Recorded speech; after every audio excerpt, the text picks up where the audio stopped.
King Abdullah II and Queen Rania of Jordan visit the Madaba Governorate. King Willem-Alexander and Queen Maxima of the Netherlands attend the 2024 King's Day concert in Emma. Princess Marie of Denmark returns to the kingdom.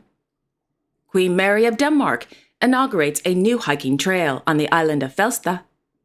And the Royal Court of Norway makes an announcement regarding King Harald V of Norway's future. All this and much more coming up next on your Royal Daily News. Good afternoon, everyone. I hope you're doing well.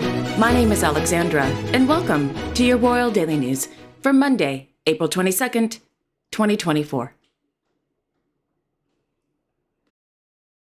In Oslo, His Majesty King Harald V of Norway resumed his constitutional duties this morning at the Royal Palace after being on sick leave since the end of February. For those who may not know what has happened over the past month and a half, here is a quick backstory. On February 28th, the king contracted an infection while on holiday on the island of Langkawi in Malaysia with Her Majesty Queen Sonja of Norway. The king's condition was serious enough that he was medevaced from the island to the Kingdom of Norway. Once back in Oslo, the king was immediately admitted to the hospital, where he was under observation as well as received a permanent pacemaker due to a low heart rate. On March 14th, the king was released from the hospital. However, his doctors recommended that he remain on sick leave until after Easter. So, here we are today. The king, along with His Royal Highness Crown Prince Haakon of Norway, held an audience with the Chief of the Norwegian Defense, Brigadier General Erik Kristoffersen, at the Royal Palace. In the mid-morning, the king and the Crown Prince held a meeting with the commander of the Brigade Nord, Terje Brujard. This was followed by a meeting with the second-in-command of the Norwegian Defense, Rear Admiral Bjorn Erik Martinsen. Meanwhile, the Royal Court of Norway issued a press release confirming that there will be some changes to the king's official program from this day forward due to his age. Quote, "This will entail a permanent reduction in the number and scope of activities in which the king participates. Practical arrangements will also be made in the implementation of his official activity. His Majesty the King is happy to be back and resume his work." End quote. Well, that's wonderful news. I'm so happy to see and hear that the king is doing well and that he's back at work. God bless him.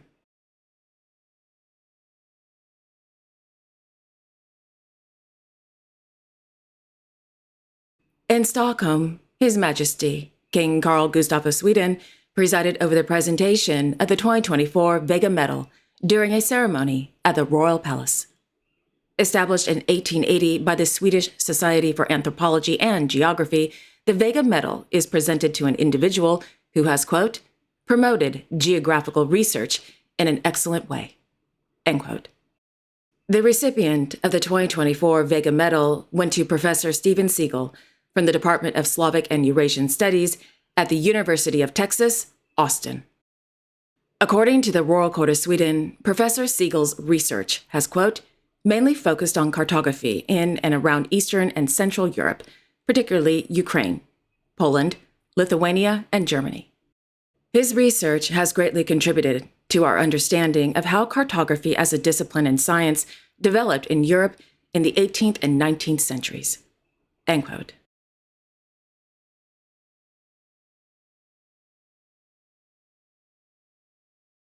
In Copenhagen, His Majesty King Frederik X of Denmark held audiences this morning at Christiansborg Slot.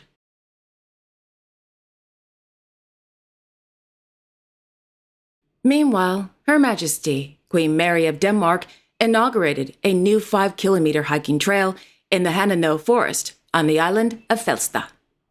According to a press release from the Danish Nature Agency, which manages all the forests, trails, nature habitats, and beaches in Denmark, Hanano Forest is home to, quote, "a number of old, picturesque oak trees, as well as a rampart from the Iron Age called a Virkebøllen, one of Denmark's largest. The rampart has probably functioned as a fortress of refuge. The trail ensures that visitors will pass this particularly interesting historical place in the forest. The Danish Nature Agency is experiencing an increasing demand for marked walking routes, and therefore the new walking route will also help to strengthen outdoor life in the area. Through the project Denmark's Nature Trails, which was just launched this year, routes are being created across the entire country so that in the future it will be easier to discover Denmark's natural gems. End quote. After untying the ribbon, the Queen, accompanied by the Danish Nature Agency's forest manager, Ms. Jane Lind, along with representatives from the Danish Hiking Association, walked the 5-kilometer trail. That park looks so beautiful. I would love to go hiking on that trail.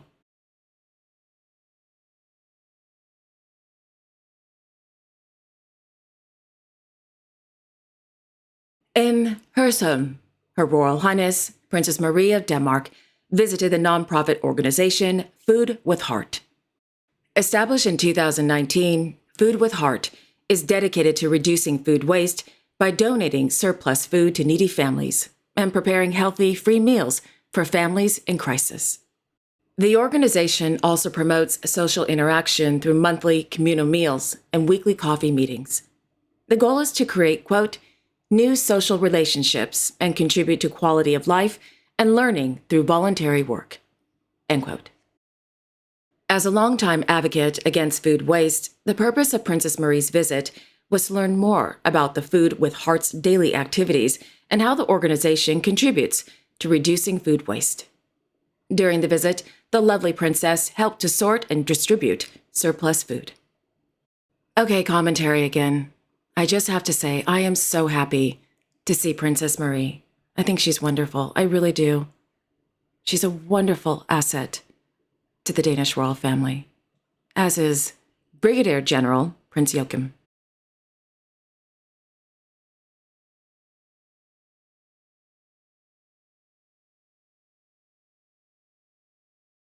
On the island of Majorca, His Majesty, King Felipe VI of Spain, presided over the opening ceremony of the Conferencia de Presidentes de Parlamentos de la Unión Europea, held at Palacio Real de la Almudena.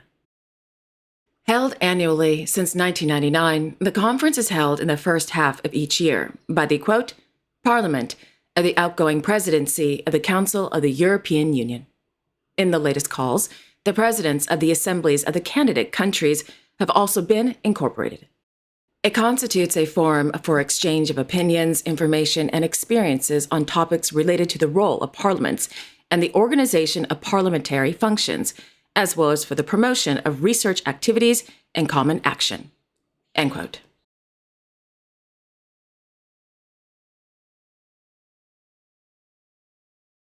In Brussels, Her Majesty Queen Mathilde of the Belgians, in her capacity as an advocate for the United Nations Sustainable Development Goals, gave the inaugural speech during the 5th edition of the World Cocoa Conference held at the Square Brussels Convention Center. According to a press release, the World Cocoa Conference, organized by the FPS Foreign Affairs and the International Cocoa Organization, is the, quote, leading event for the global cocoa and chocolate sector, bringing together all stakeholders of the cocoa value chain, i.e., governments, cocoa farmers, cooperatives, exporters, traders, manufacturers, brands, retailers, financial institutions, logistics companies, international aid and development agencies from across the world to exchange views and identify solutions for the sustainability of the sector.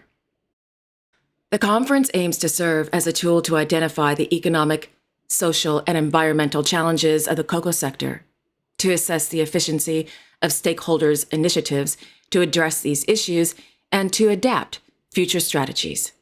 End quote.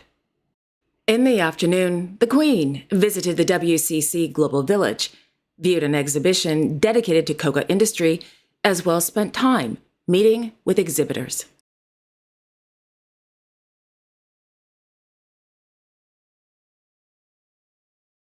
In Emma, Their Majesties King Willem-Alexander and Queen Maxima of the Netherlands hosted the traditional King's Day concert held at the Atlas Theatre.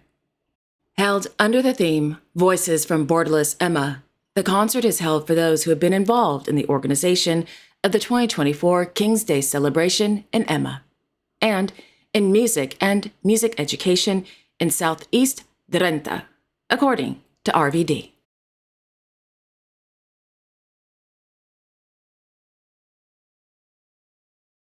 In Luxembourg City, His Royal Highness Grand Duke Henri of Luxembourg held an audience this morning with the Prime Minister and the Minister of Foreign Affairs of the State of Qatar, Sheikh Mohammed bin Abdulrahman bin Jassim Al Fahani, at the Palais Grand Ducal. During the meeting, the discussions focused on, quote, regional and international security cooperation, end quote.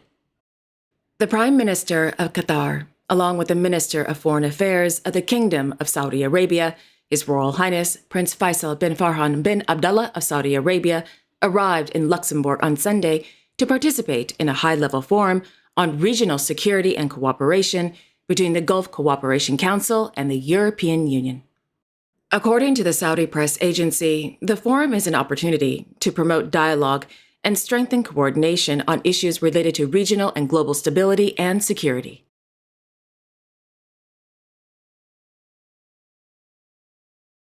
Their Majesties King Abdullah II and Queen Rania of Jordan visited the Madaba Governorate this morning on the occasion of the King's Silver Jubilee year.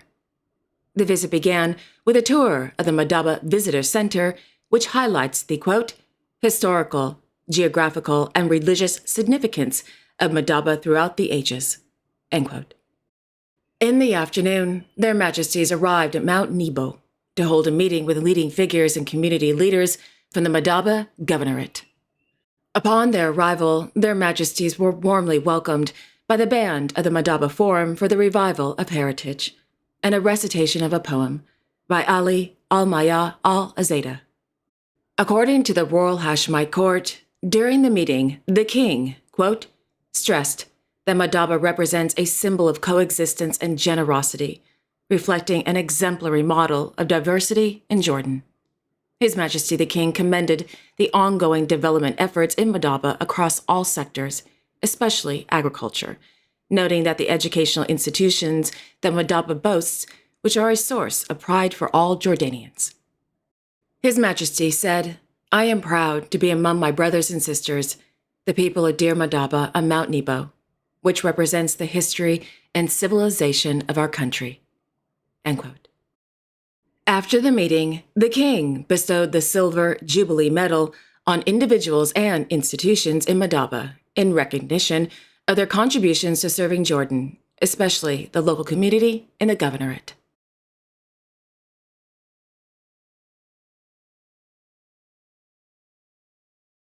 And finally, His Highness Sheikh Mohammed bin Zayed Al Nahyan, the ruler of Abu Dhabi, welcomed His Majesty Sultan Haitham bin Tariq Al Said of Oman to Al Wantan Palace.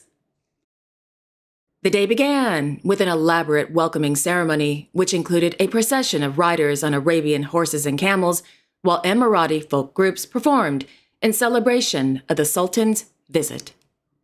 Landmark buildings and streets in Abu Dhabi were decorated with Omani flags and welcoming messages.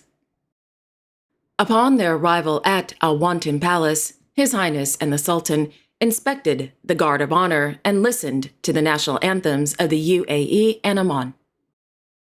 There was also a 21-gun salute in honor of the Sultan's visit, as well as a flypast featuring the UAE Air Force Aerobatics Team Al Fursan, with an incredible amount of trailing smoke in the colors of the Omani flag that went on forever. According to a press release, during the meeting, the discussion covered a variety of topics, including the strengthening of fraternal and bilateral relations between the UAE and the Sultanate of Oman, especially in the economic, investment, and trade areas, which have, quote, witnessed significant advancement in recent years in a way that serves developmental priorities and enhances the prosperity of the two countries. The meeting also addressed joint Gulf action in light of the challenges the region is witnessing and highlighted its importance in achieving the mutual interest of Gulf Cooperation Council countries and their peoples, while bolstering regional security and stability. End quote. His Highness and the Sultan also discussed regional and international issues of mutual concern, specifically the developments in the Middle East, quote, and efforts to contain tensions and prevent escalation, as this entails a serious threat to security and stability. The two leaders also addressed the importance of self-restraint and prioritizing the voice of wisdom to spare the region from new crises that affect all and hinder cooperation and development for the benefit of its peoples. End quote. The visit ended with His Highness hosting a grand, and I mean grand, gala banquet in honor of the Sultan's visit. I wonder if I went to Abu Dhabi, they would give me the same reception. Of course they wouldn't. It's a nice thought.